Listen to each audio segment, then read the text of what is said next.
10 years ago, I got involved in a project to build an observatory, and eventually I asked my oldest brother, Lauren, if he and the family would support the project. So my brother Lauren and his wife Louise are benefactors of various kinds. In particular, they donate to projects, or they fund projects that educate the public about science in various ways. So they're based in Montreal, but they agreed right away to fund this thing, so having a rich brother is kind of handy in terms of a project to build like this one. The main focus of the observatory is public outreach, and that's really what led to this project, was an outreach program that we started in 2007. Eventually we would end up with thousands of people coming on campus every year to star nights, we call them. Just portable telescopes set up right on this location.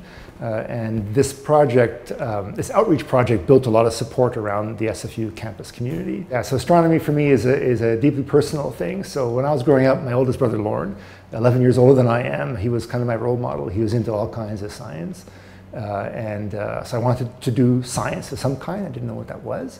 And then I went to a summer camp in grade 7, and there was a camp counselor there, must have been an amateur astronomer, and he took a bunch of the nerdiest kids out to see the night sky, and I was hooked. So I go home, I have to get my own telescope, so I raised money for my paper route to buy a telescope. And the first telescope that I used, I was in grade 7. One night I saw the rings of Saturn through this little itty bitty telescope, and I'm like screaming out loud, "Oh my gosh, like, look at the rings."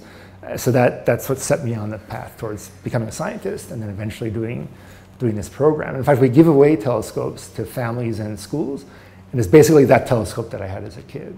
And so seeing a kid get that telescope and him or her having their own scientific instrument to do with as they want, this for me is a very powerful personal experience.